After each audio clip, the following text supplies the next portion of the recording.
We are ready to roll. You guys ready to roll? All right. So inside your program is an outline. I want to encourage you to pull it out. And today we're going to continue in the series on wisdom. And we're going to look at today the wisdom, developing wisdom to lead. All right. And so I want to back up a little bit from last week. If you missed last Sunday, you missed the best message ever. All right. You got to show up at church. You don't want to miss it. It's life-changing. And so here's what we learned last week. It's at the top of your outline, and let's fill in a couple blanks, all right? There are two key truths that will lead you to wisdom, and we looked at this last week. The first one is, number one, is wise people accept God's word, all right? Wise people accept God's word. Now, oftentimes, unwise people, and there's none here, everyone is wise here. Would you say that? You look around, you guys are way above the board. You're so far above the chart, y'all could be speaking next week. That's how good you guys are, all right? And so the first group, they were unwise. Really, they're a mess. So pray for them. And so wise people accept God's word. This is what I said last week about myself. I just came to a point in my life spiritually where I just accept God's word. I don't always like it. You know, you're like, you're a pastor and there's things that I don't like some of the things that like love your neighbor as yourself. I don't like that. I'm just being honest with you. I have some neighbors that just aren't lovable, right? You with me on that? Right? Here's another one. Forgive as you have been forgiven. I'm not into that either. You with me? Right? So there's lots of scriptures that I wrestle with, but here's what I've come to terms with. I just accept it. And I just try to love my neighbor as myself. And when someone offends me, which is very rare, because I slam on the brakes, now if you don't know what that means, you should have showed up at church last week. You would have known. I just forgive. I don't deserve forgiveness. Perhaps they don't deserve forgiveness, but that's what God says, right? Are you okay on that?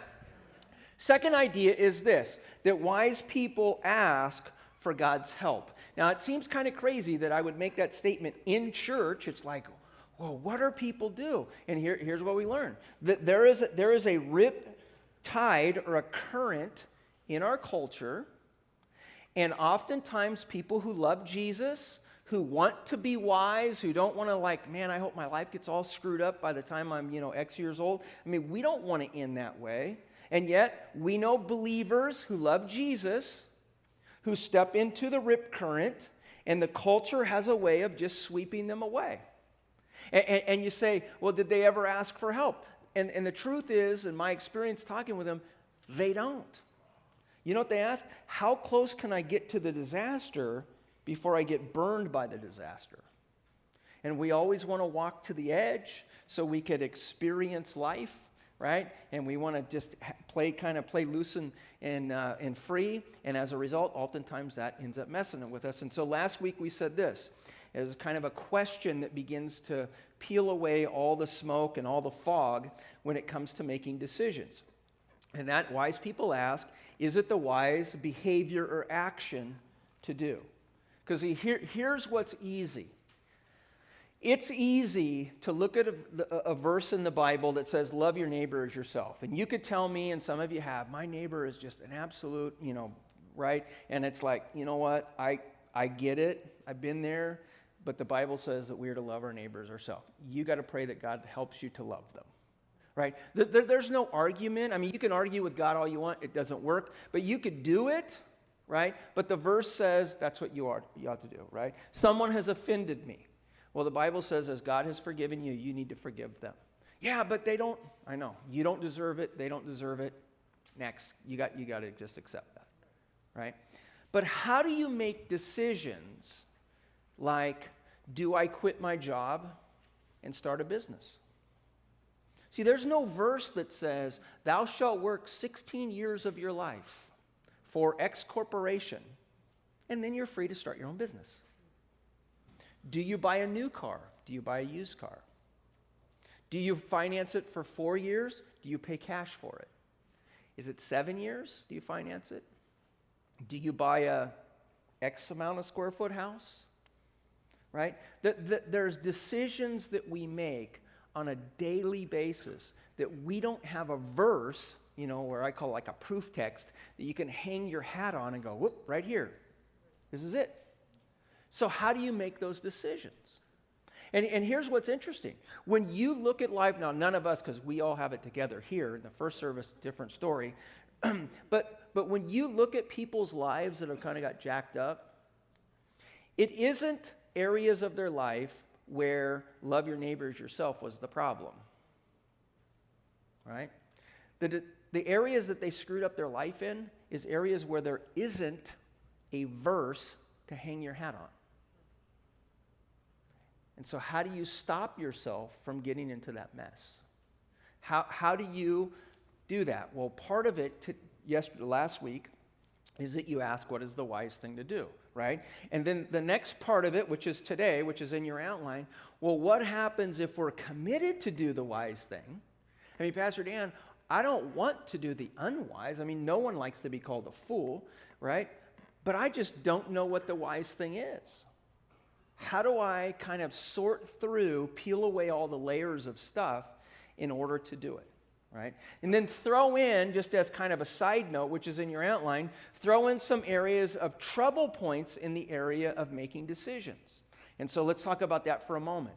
There are two areas that we have problems in the area of emotions, right? So when it comes to making decisions and we step into the room and it's filled with positive emotions, it's difficult to make decisions. And this isn't to say anything about if you're in sales or any of that stuff, but sales want to get into your grill, into your mind, into your psyche, and create a positive environment for you. And again, this isn't to say anything bad. The reason why the car salesman wants you to sit in the car and smell the new smell of the new car is there's an emotional connection to it, right?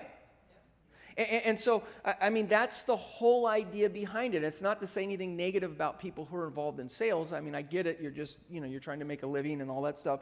And so, $39.99, easy payments. Now, if they came out and said it's $39.99, it's the hardest payment you'll ever make in your life. Are you going to go, I'll take two? Honey, we're buying two. We don't need two, but we're going to buy. It's $39.99, hardest payments we'll ever make. $39.99, easy payment plan. Who can't do that? Who can't do that? And so when you step into making decisions and there's a positive environment, you can just hear the foghorn going off. Wah, right? You ever been to San Francisco and the fog comes in, you hear the foghorn blowing, right? I mean, you make decisions. Right? But I love him. I know, but there's so many red flags. But Dad, but Mom. I mean, I'm telling you, sister, I love him, right? And you can just hear the foghorn in wah, right? Are you with me on that? Right? And so anytime you make a decision, positive emotion, with a positive emotion, it becomes difficult to make the decision in your outline. The second one is negative emotions. And the funny thing about negative emotions, it isn't the idea of like $39.99 or 50% return or zero down, right? Those are all positive things. Negative is when you're mad and you don't care. It's like, I'm doing this, I'm mad, I don't care, I'm just, right? And in those situations, you're not rational. You could just hear in the, wah, right? The foghorn going off. The kids make me so, she makes me so angry, he's like a lame brain. Wah, right? And you step in and you make a decision based on negative emotions, right?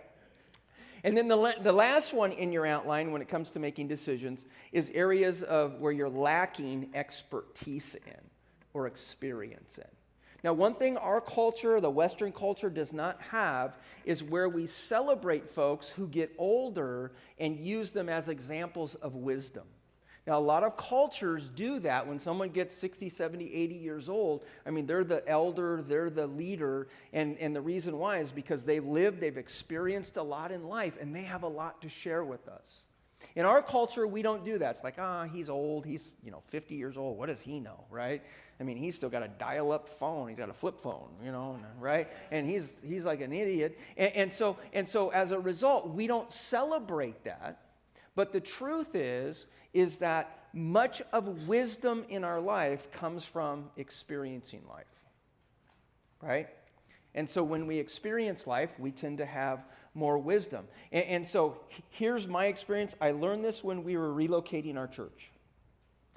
I realized that I was the point person of relocating a church. I had zero expertise. I could find John 3:16 faster than anybody in the room, and I could tell you what a Greek word was. But I had no idea what the law was on the right-of-way of what we are to sell to the city. Right? And yet you would go to meetings and you would have engineers and county and city and all these different people, architects and so forth. And they would defer to me, well, Pastor Dan, well, what do you think? And I'm sitting there and I'm thinking, well, once I built a fence, I mean, look around. I mean, I added a gate once to my house. I pulled on a bathtub in my old house and we put a new bathtub in. Right? It's like, that guy's an expert. I had no clue, right? I had no clue because I didn't have the experience, I didn't have the expertise, I didn't have the background. And yet, through the process, I was expected to make the decision on behalf of the church to moving forward. That is maybe an extreme example, but it's true in your life too. You got a 3-year-old kid. You'd never had a kid in your life. You got to determine what to do and what not to do, right? Now, in God's sense of humor, here's what I've learned as my 3 boys are grown. I am a much better parent now that my kids are grown and on their own than I was when they were 3, right? When you're 3, you're like, I have no idea what to do. Now that they're older, it's like, it's easy. It's a piece of cake, right? You can do it. It's God's sense of humor. As you grow as a parent, things become a little bit more easier, right? In the area of parenting, right? But when you have a 3-year-old and they're going crazy and you're going crazy and all that other stuff, and you're like, what do I do, right? But you got to make a decision. You got to decide. Do you refinance? Do you not refinance? Right? And then you throw in, well, yeah, just go down and ask the banker who makes the commission on your refinancing. So seriously, I'm not trying to make fun of folks who sell mortgages, but they got a vested interest in it. Go down to the guy that sells life insurance. Should I increase my life insurance? Of course. So how do you make those decisions in life? And that's where we sit here today and we're like, man, I mean, you're right. There's no verse that says thou shalt have $250,000 life insurance. If you're looking for it, you won't find it. And yet, in different seasons in our life, that's where we're at, and that's where we have to make decisions. So here is the best kept secret in the area of wisdom. It is not what you think that it is. If we go out to the streets of Brentwood and we bring a microphone and a camera, and I go out and I ask a bunch of people, give me a definition of what wisdom is and who the person is, they are going to tell me how smart the person is and how much they know about a given area. That is not the biblical definition of what wisdom is. If you think about people in your life that you're like, man, he or she is so wise. Well, why are they wise? They just know a lot about everything.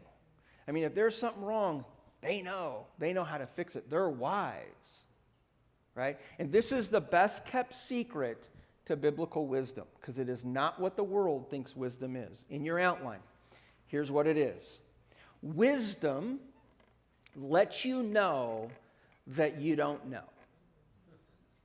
Now, in order to stop, there's no period or comma, and I'm just going to stop there. Because that's not what we think wisdom is.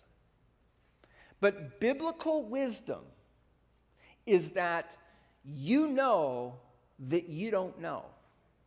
When I sat in the room with all the different guys and stuff on relocating the church and all that stuff, I knew I didn't know. I had not a clue. So wisdom isn't that I know everything. Wisdom is to recognize that there are areas of my life, seasons of my life, where I don't know. I'm just unsure. I have a 3-year-old. I've never had a 3-year-old. I don't know, right? I got to relocate. I've never relocated. I grew up in this area. I don't know. And it goes on and it says this, that wisdom lets you know that you don't know, and it gives you the confidence. And this is important because you have to have your own kind of being comfortable in your own skin that you don't know. And you're confident in yourself that you don't know, that you can go out and find someone who does. See, so often we don't know, and we do the Rochambeau, right? We just roll with it, whatever it is, like, hey, we'll just try this, we'll just try this, we'll just try this. Because we're not confident in ourselves to go to someone who knows. I don't know if you know this, but most people don't like advice. Would you agree with that? Tomorrow, let's do a study. I want you to knock on your next door neighbor's door, and I want you to tell them how to raise kids. Just shoot me an email. Let me know how it goes, right? And they'll have you arrested for harassment, right? Even when we go to counseling, we don't want to hear what they have to say, right? We call that shopping for a counselor. It's like, no, he's not saying what I want him to say.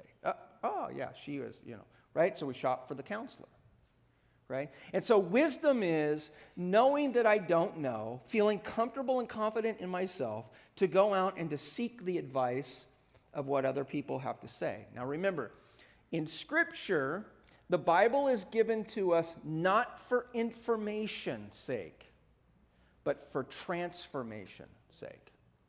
So information plus application equals transformation.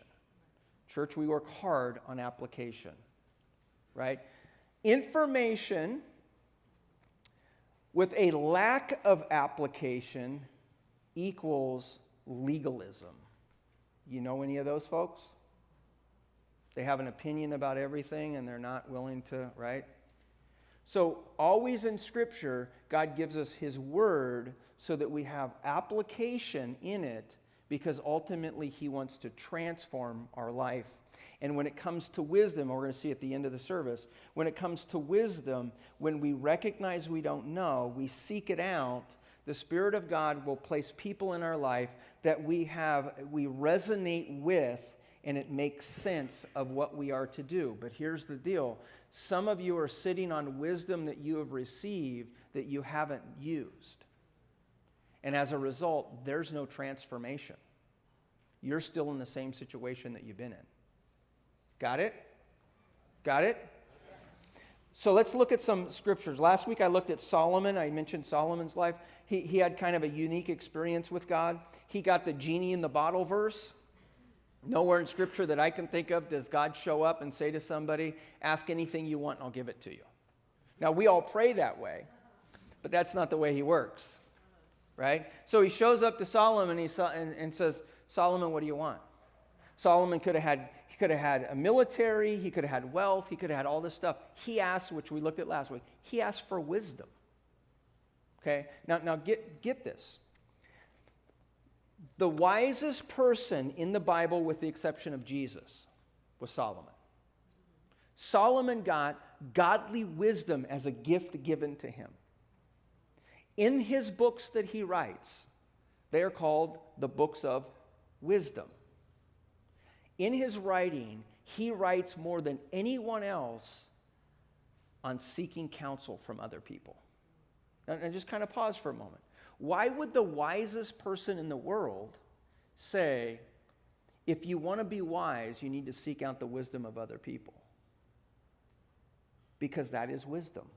You recognize there are seasons, there's things, there's stuff in your life that you don't know. And so the wisest person Solomon, with the exception of Jesus, writes, I threw some verses in here to kind of take a look at, but just to kind of nail down the point. Proverbs 1, verse 5, let the wise, what are they to do?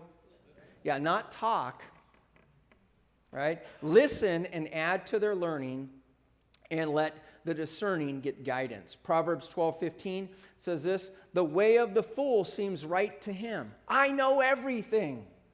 You know any of those people? Right? It seems right to them.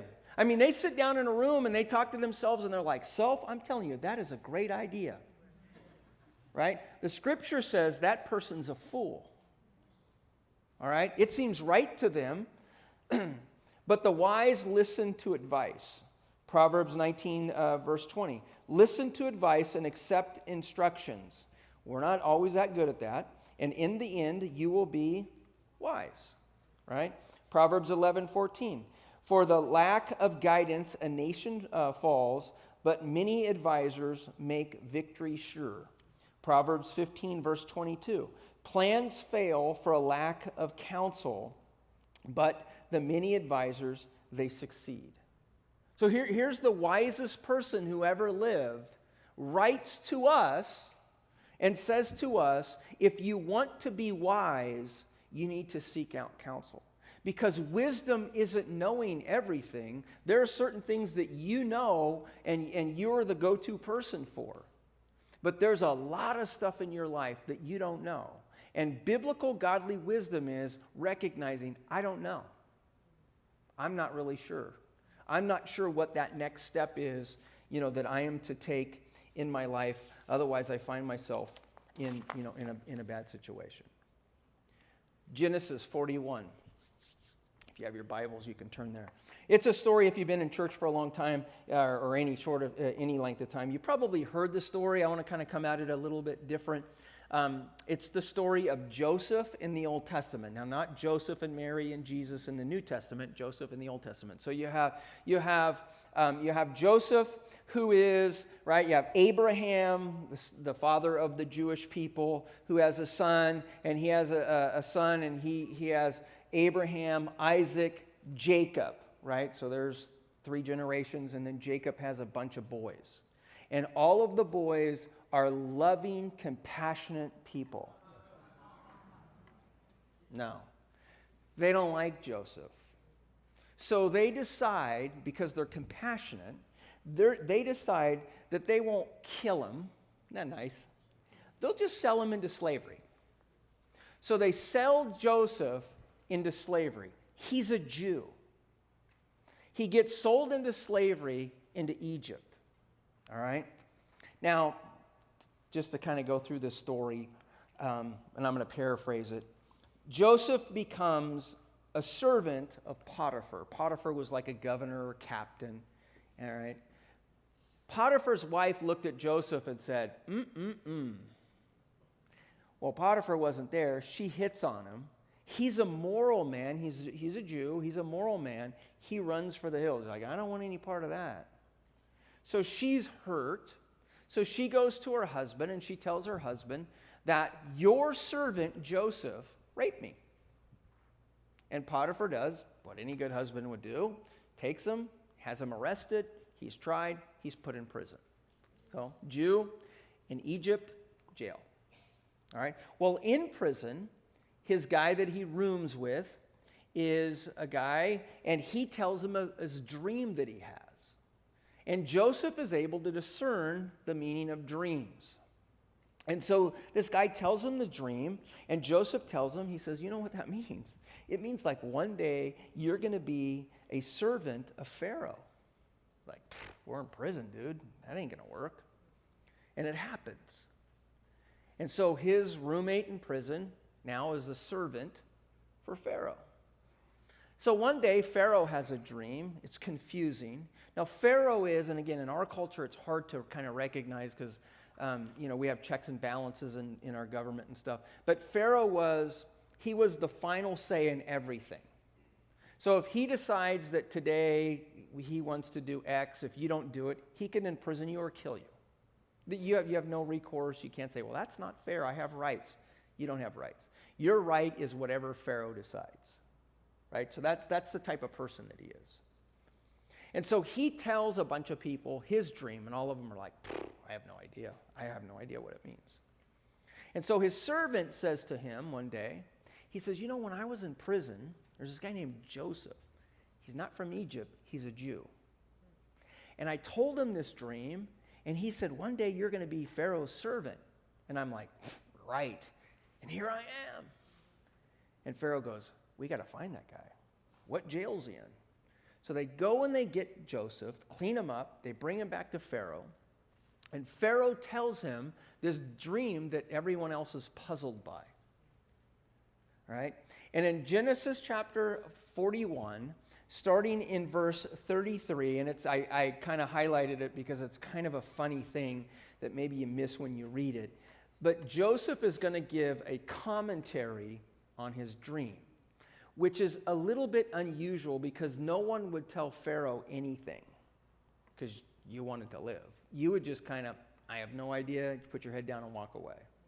And so even though he's invited in to say it, he decides to do the unthinkable, and he is going to tell Pharaoh the meaning of the dream. And so here's what he says. Genesis chapter 41, verse 33. And now, right, here's the editorial, here's the commentary. And now, let Pharaoh look for a discerning and wise man and put him in charge of the land of Egypt. In other words, Pharaoh, you're not a good enough leader to do what I'm going to tell you to do. Well, that's a little bit of an insult to someone who has all authority and your life is in their hands, right? And so it is a little bit like wow, I can't believe that he's telling him what to do in those ways. And so he says to him, find someone who's wise, in verse 34, let Pharaoh appoint commissioners over the land to take a fifth of the harvest of Egypt during the 7 years of abundance. So they're going to have 7 years where every crop is going to produce, every cow is going to give birth, every goat, every chicken. They're just going to have an abundance of supplies, right? It's going to be, they're going to put something in the ground and poof, it's just going to grow. Everything is going to be perfect. And he tells them, take 20% and I want you to pull it aside, right? And he goes on in verse 35, and he says, and they should collect all the food of those good years that are coming and store the grain under, and this is a key part, under the authority of Pharaoh. In other words, if you're a farmer, don't keep it. We don't want Joe Smith to just keep his own crop. Oh, no. We want him to give it to you, Pharaoh. And we want you to hold all the cards, because we're seeing it at the end. He's going to be a superpower with ever having to shoot a gun or have a war, because nations are going to come to him for supplies. And so he's going to have complete control of everything. And he says, so you just keep it under your authority and keep it for the city. Verse 36. This food should be held in reserve for the country to be used during the 7 years of famine that will come to Egypt. In other words, there's 7 years of plenty, 7 years of famine. And he said, hey, during that time, we're going to have reserves. So we would say in our culture, save for a rainy day. My dad used to tell me that, right? Save for a rainy day, the creek might rise, right? And so he tells them, save for a rainy day so that when the famine happens, it doesn't ruin the country of Egypt. Verse 37. The plan seemed good to Pharaoh and to all his officials. Now hit a pause. Because not everything people say to us is wise. Do you agree with that? But there are times in our life when we have wisdom, godly wisdom, we know that we don't know. And we go out and we seek people who do know. And when we have those interactions with the people, the Spirit of God, if you're a believer in Jesus Christ, we believe the Holy Spirit dwells in our lives, the Spirit of God reinforces or we recognize that resonates with us, that this is true that we need to do. Okay? Pharaoh has one of those experiences. All of his officials look around and go, that's a good thing to do. All right? Now let me share a story about the relocation part. When we left when we got ready to sell our old facility, had a church of under a couple hundred people. I don't know, our annual budget was probably like less than $200,000. We had no mortgage. We had none of that stuff. We're going to sell a building, right? And we're going to rent back, and our payment is going to be, I think it was like $80,000 a month while we waited for this facility to be built. So I go to a person who, A, isn't a part of our church, and B, isn't even a believer, but is a very wise man. And I said to him, I said, we are selling our current facility. Our mortgage, as we back rent, is going to be $80,000 a month. The leadership team is like, $80,000 a month? Our annual budget is only $200,000. And I asked him, what do you think I should do? And he is an Italian guy. His folks were from Italy. And he tells me an Italian proverb, and I'll give it to you, summarize it in English. It's basically this: those who wait for a great deal never find it. Take what's in your hand because you are in control of it. All right? So I go back to the leadership team and I'm like, we need to sell, we need to close, we're going to back rent $80,000 a month, but we're going to have $1.5 million in the bank to draw interest from, and it's going to be offset, blah, blah, blah. Right? Everyone's like, that's crazy. And we did it. And for about a year-ish, we paid back rent to the facility, the church that bought our old facility, at about $80,000 a month. As we get ready to go into this, it's about 2 months away from us coming into this new facility. The market crashed. You remember those days? The real estate market absolutely tanked. Banks wouldn't give loans to people. Banks wouldn't definitely not give loans to churches. And it was an absolute, it was a disaster. It was really scary, right? Had we not listened to him and had control of our money, we would have been trying to close a deal which the church would have no longer appraised for that value, to come into, a $7 million thing. We could have never done it. It was impossible. But at the time that he said it to me, as crazy as that was, $80,000 a month, in my spirit, it resonated with me, that it made sense. It's like the bird in the hand is better than the two promised in the bush, right? And we did that. And there are times in your life where God's going to do that to you. You don't know. I had no idea. But when you seek out the wisdom of someone else and they share that wisdom with you, it resonates with your spirit, even though there may be other people going, $80,000 a month? Dude, our whole budget is $200,000 a year. In 3 months, we're blown, we're done. But it resonates with your spirit. Unfortunately, and he kind of ended up doing it, but the guy who bought the church from us had a church that he had to sell to buy our old building. He came to me on several occasions and he says, Dan, dude, you're paying us $80,000 a month. We're basically paying his mortgage. And he said, my people are like, no way. We're not going to sell our old facility. We're going to wait until we're closed. We're not going to pay the old facility, $40,000 a month. You know what? He lost it. And it's not, I'm not applauding. It's not like I'm so smart and he isn't. It's sad because that could have been us. Had I not done something that was a little bit different, and certainly, if any of you know me in my finance thing, I'm a cheapskate, all right? You're lucky I got the air on in here. That's how cheap I am. I'd rather send my folks home on hot days than run the church air conditioner, okay? On Tuesday, it's like, just go home, guys. Just go home. Use your own air, right? So to go $80,000 a month, that's like way outside of my comfort zone, right? And I think that is a great illustration because there are things in your life where you don't know, but you're wise enough to know. And when you hear it, it isn't for information.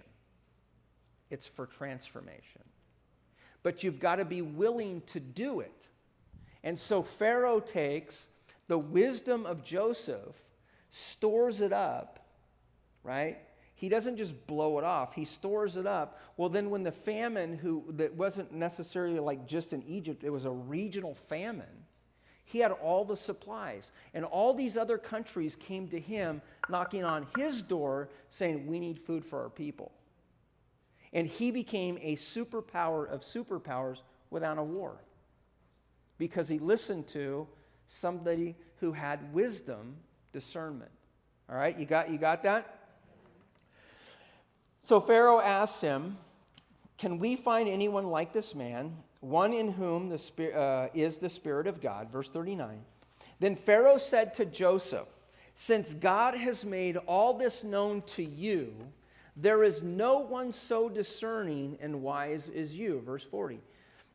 You shall be in charge of my palace. And again, I mean, we don't get this because it's different. It's a different kind of leadership, different kind of government than us. But he's going to put a Jew in charge of all of Egypt with the exception of Pharaoh. Everyone else is going to be under Joseph's leadership except Pharaoh. And that is so foreign, no pun intended on that, but I mean, that is so like, what? Why would you do that? And so he sees the wisdom. He puts Joseph in charge.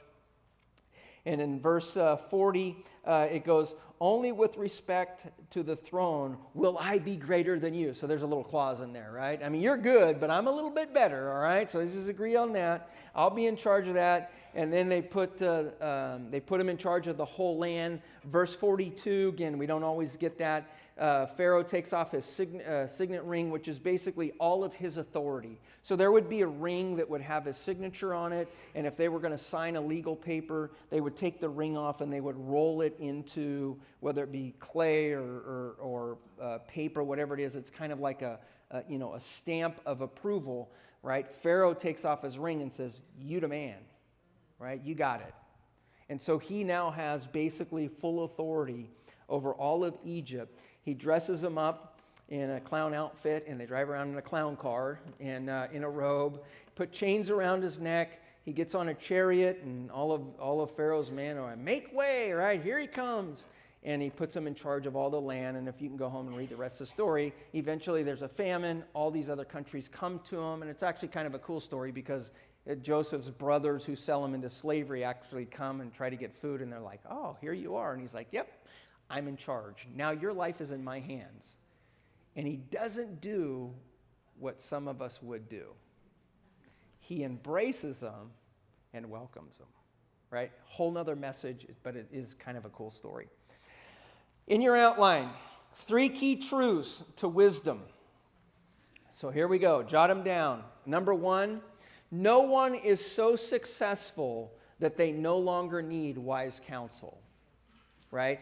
Oftentimes in our life, when we're seeking out, when we go out and ask someone for their opinion and their advice, oftentimes in our life, in our mind, we're sitting there thinking as they're talking, I'm richer than you. I got more money than you. I got more kids than you. I've been married longer than you. I'm better looking, which is always my problem. I'm better looking than you, right? And you go through all that stuff, even though you're asking for advice. In our mind, we're just pushing back, right? And so you have to recognize that no one is so successful that they do not need wise counsel from other people. You need wisdom, because that is a picture of biblical wisdom, that there are things in your life that you don't know. And you need to have that wisdom that God places in the life of you. And again, this is why, and you look in the New Testament, in the paradigm of the church, older men, not to be offensive, older men instruct younger men. Hello? Older women, hello, teach younger women how to love your husbands. Because the beauty of the New Testament church is we're a family. We're in this thing together. And those of you who are older in different seasons of your life, you have a lot of wisdom to impart in younger folks. Right?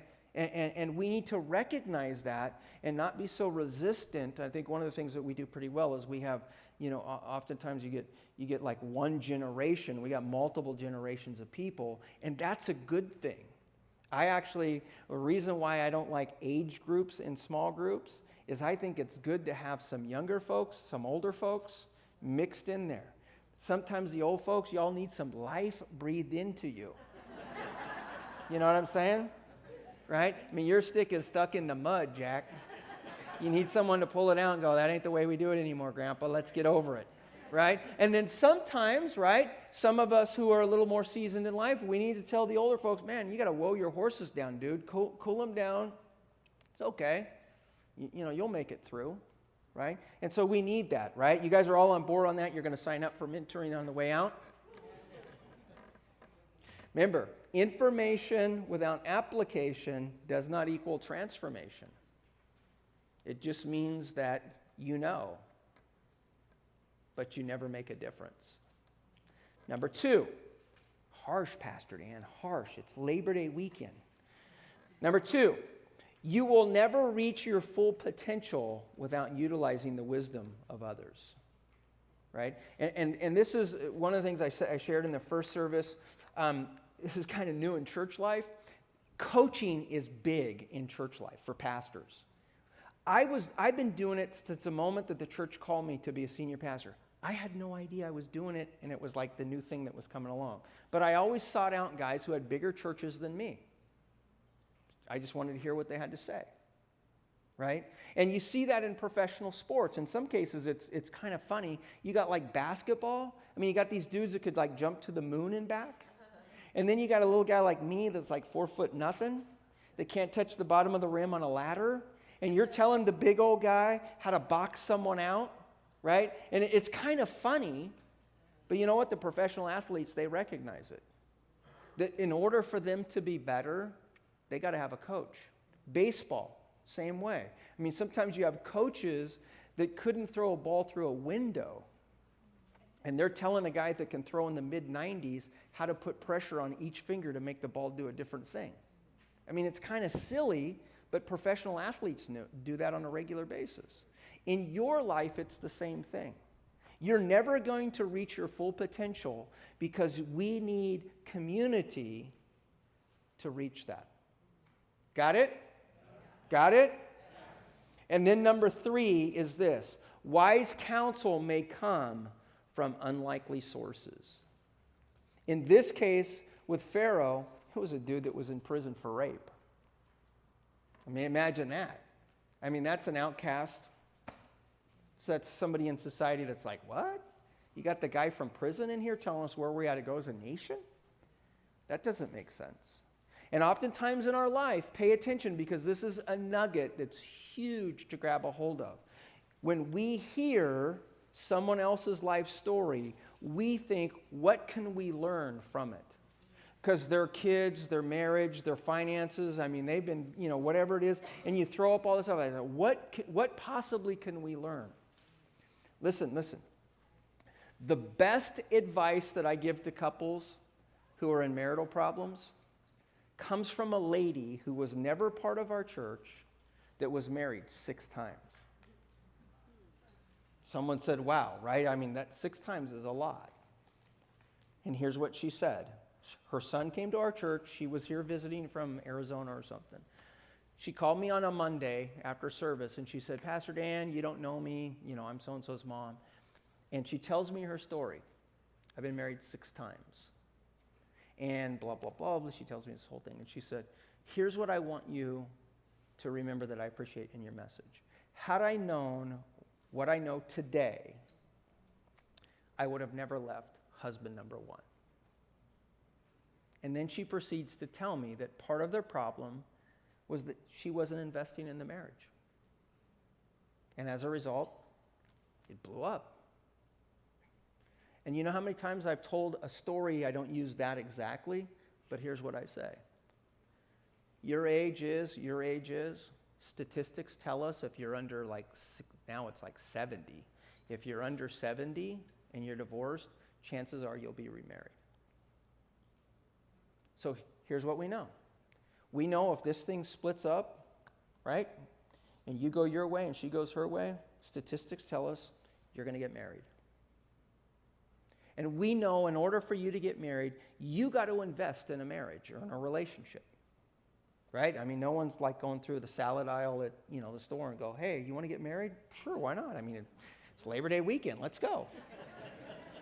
Right? No one does that. At least if you do that, that is not wise. Okay? But you have to invest in a relationship. And so I simply say this. You have kids. You have history. You have a house. You got, whatever it is that you've acquired or done over the last whatever it is. You're going to invest in a relationship. Why don't you invest in the one that you're in? I learned that from a lady who was married 6 times. And I tell that story over and over and over in hopes that they get it, that they understand that if you don't invest in your relationship, it doesn't matter how many times you get married. It's not going to work. And so oftentimes in our life, it's the same thing.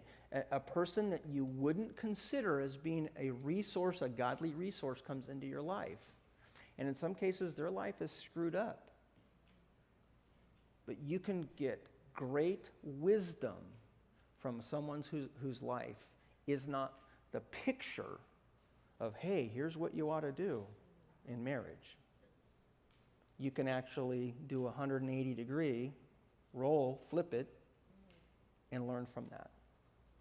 And so here's what we know. There's areas in your life that you don't know.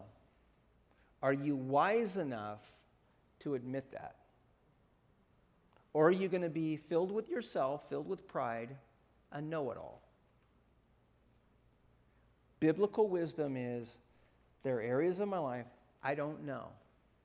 I'm not sure. I don't know whether I should take a second job. I don't know if I should refinance. I don't know if I should relocate. I don't know if I should move. I don't know if I should quit my current job and start a new business. I don't know. And seek out some wise counsel who does know. And when they share that information, that you trust the Holy Spirit in your life, that it will resonate with you, and that you will begin to do as Pharaoh, execute the plan. Now, here's what I want you to do. Some of you are sitting here today, and you've come to the old Yogi Berra thing. There's a fork in the road. What do? Pick up the fork, right? You're at a fork. You got a decision to be made. Relationally, financially, professionally, whatever the case is. God has placed people in your life who has spoke wisdom into your life, and you know what you are to do. And you're not doing it. And you're expecting transformation. You're not getting transformation. You're growing stale. Legalism. You need to be obedient, and you need to accept the wisdom that was spoken to your life. And you need to do it. Otherwise, you will not experience the transformation that God desires to place in your life. You with me? Let's pray. Father, your love is amazing. It's incredible. To think that with all the people on this planet, that you still make personal house calls into our life. And that you put people in our life to speak into us wisdom in areas of our life that we know nothing about. And God, today, I just believe that there are folks who are sitting here today, as there was in the first service, that they know what to do. You spoke into their life, and they need to do it. God, may we not be hearers only, but may we be doers of the word. Even when it's scary, even when it pulls us out of our comfort zone, even when it is $80,000 a month. Lord, may we be obedient to you. because we recognize, God, that your desire is for transformation, not just information. And God, I pray as we leave here today, may we wrestle with that, may we accept it, may we begin to just walk in obedience in your life. And Father, as a nation, we hold up our leaders. There's conflicts and relational problems with other countries that are taking place. God, we just pray that you will give supernatural wisdom, godly wisdom to our leaders. For those in Texas area, God, that you would give those folks who are figuring out the future of that Texas-Houston area. God, I pray that you'll give them supernatural wisdom in their life. That good, as you promise, that all things work together for good, that good will come out of it, and that we might see Jesus, that we might see the gospel high and lifted up. As a nation, Lord, may we turn to you, but we recognize that as a nation, we will never turn to you as a whole country unless individually we do it. God, my heart, and I believe the hearts of the folks who are here today, we turn to you. We ask you to give us wisdom. It's in Jesus' name I pray. And all God's people said,